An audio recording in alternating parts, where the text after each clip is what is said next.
Hi there. Thanks for joining our 31 Messages of Hope. Today we have Little Dale's mom, Debbie Dulabon, and she's been involved with Compassionate Friends a number of years and is currently on the board of directors, guiding our organization in the direction that it needs to go. So thank you, Debbie, for joining us. You're welcome. Thank you for having me. So Debbie, what we do is we go through just a kind of a quick series of questions and, just so that people can understand about who is it that goes to Compassionate Friends and what was their story. So if you wouldn't mind sharing, would you tell us what brought you to the Compassionate Friends? Yes, I don't mind sharing. My son, Dale Lee Dulabon III, he was a 6-year-old little boy, very vibrant, healthy, and he had a unknown, undetected heart tumor. And so he died within a 24-hour period of time. Needless to say, devastation, can't believe it, all of those things. I was in that state of mind, just, couldn't believe it. We had a couple of friends who had previously known, we had been through Compassionate Friends. As a matter of fact, Steve Parker, which I know, he's a fellow board member, he and his wife, we knew them prior to the Compassionate Friends. So he and his wife had gone through and they gave us some advice, as well as another couple. So our son passed in October and we went to our first meeting in December, the candle lighting, and it blew my mind to think that everyone in this room is here because their child or their sibling or their grandchild has died. So I was really angry because so many people were here, and I left that meeting, and the meeting was great, but I left that meeting and just could not come back because it was just so overwhelming. My husband he went a little bit before I kept going back, and then I realized I needed a place to tell my story and to talk about things without somebody rolling their eyes or like, oh, not this again, aren't you doing better? And so then I started going to meetings and I found a safe place. And that's what, really got me involved in the Compassion Friends, a safe place to grieve, ask questions, just to be, not even say anything. You can sit in a meeting and be quiet and just absorb and just feel. And that's what I did. So in that safe place. So our meetings are a very safe place for everyone. So that's what I found that helped me. Wow, that's great, Debbie. And I'm so sorry about your loss of your little boy. And just to hear the stories of everyone, there's not a good story among us. Yeah.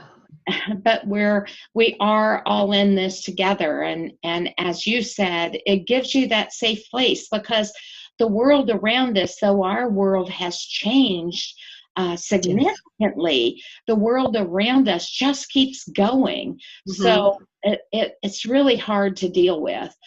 Yes, it is. You mentioned the meetings being a safe place for you.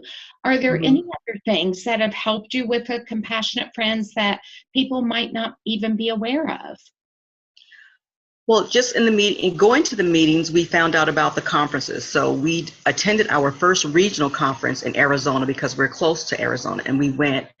And I must say that it was a really big help, and it was an eye-opener.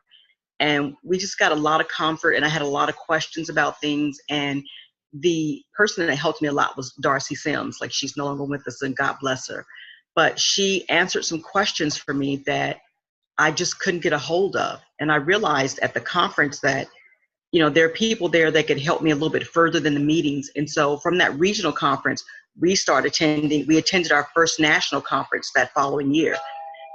And being at that conference at the national conference can be overwhelming, but at the same time, it is the exact right place to be so that you can feel the energy, you can grieve, but people, you don't have to know the people, but people there come to you and comfort you, and they want to hear about your child. And in the regular world, everyone's moved on, but there you can talk about your child all day long and no one, is upset about it. Everyone is interested, and it was just great. And then there were so many resources and things that I just kind of learned about, 2 steps forward, 1 step back. That was okay.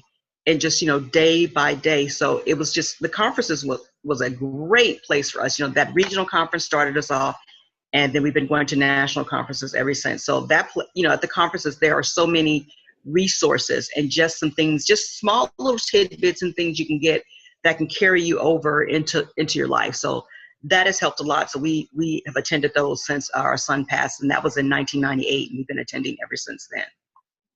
Wow, that's great. And the very first thing that Mark and I, my husband, attended after losing our Tony was a national conference.